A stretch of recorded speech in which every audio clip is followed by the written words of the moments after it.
Assalamualaikum warahmatullahi wabarakatuh. Alhamdulillahirabbil alamin.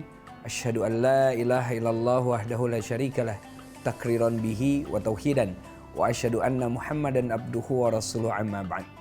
Para pemirsa yang dirahmati Allah Subhanahu wa taala, momentum Ramadan tentunya ada satu momentum yang dikangenin oleh semua orang, terutama orang yang sedang merantau ke suatu daerah atau ke Jakarta atau ke daerah-daerah yang lain. Karena biasanya pada saat menjelang Idul Fitri kita akan mendapatkan libur panjang itu. Nah, libur panjang itu ada yang tentunya sudah mengalami rasa kangen, rasa rindu untuk bertemu dengan saudara-saudara di kampung halaman. Bahkan rindu bertemu dengan orang tuanya. Dan momentum itu adalah momentum mudik tentunya. Bagaimana kita mempersiapkan segala sesuatunya untuk kembali ke kampung halaman, sekedar menjalankan Idul Fitri nanti dengan orang-orang terdekat kita, orang-orang yang kita cintai, yaitu keluarga besar kita. Namun pada saat mudik, ya, apa yang kemudian bisa kita lakukan? Apakah kemudian persiapan mudik ini malah mengganggu kekhusyuan ibadah kita di bulan Ramadan? Terutama pada saat akhir-akhir Ramadan ini. Di akhir Ramadan ini Allah menjanjikan satu malam yang mana malam ini lebih baik daripada 1000 bulan, yaitu Lailatul Qadar.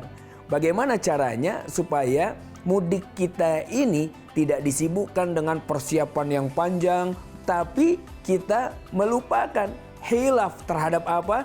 Terhadap malam-malam terakhir di bulan Ramadan. Karena di dalam surat Al-Anbiya di ayat pertama Allah berfirman, A'udzubillahi minasyaitonirrajim, iqtaraba linnasi hisabuhum wa hum fi ghaflatin mu'ridun.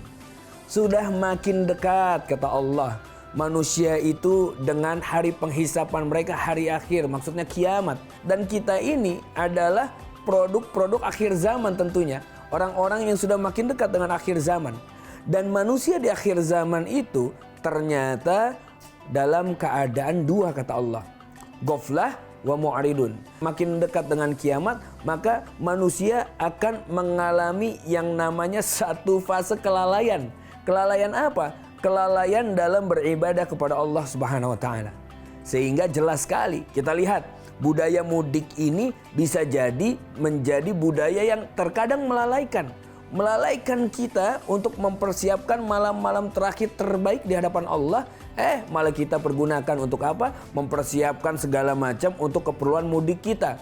Sehingga akhirnya ibadah-ibadah yang dilakukan itu hanya sekedarnya saja. Ternyata ibadah yang dilakukan itu malah tidak jadi maksimal.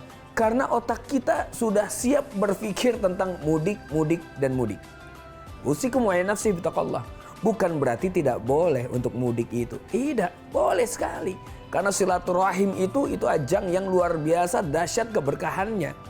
Namun jangan sampai momentum mudik itu malah melalaikan kita. Tetap pada saat kita persiapkan mudik itu, maka kita atur waktu kita sebaik mungkin.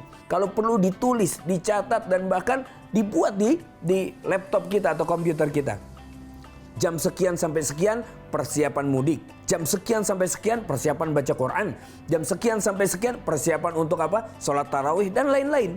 Sehingga pada saat kita betul-betul konsisten menjalankan apa yang sudah kita rencanakan dan tidak melupakan perencanaan kita dalam memaksimalkan bulan Ramadan ini, itu baru memasukkan kita ke dalam hamba-hamba Allah yang berkualitas. Baru kita bisa dimasukkan ke dalam hamba-hamba Allah yang tidak lalai, namun dalam hamba-hamba Allah yang selalu ingat dan mendekatkan diri kepada Allah. Sehingga mudik jalan, iman tetap terjaga, dan bahkan kedekatan dengan Allah semakin dekat. Oleh karena itu, persiapkan mudik kita sebaik-baiknya tanpa melupakan yang namanya bulan Ramadan ini. Assalamualaikum warahmatullahi wabarakatuh.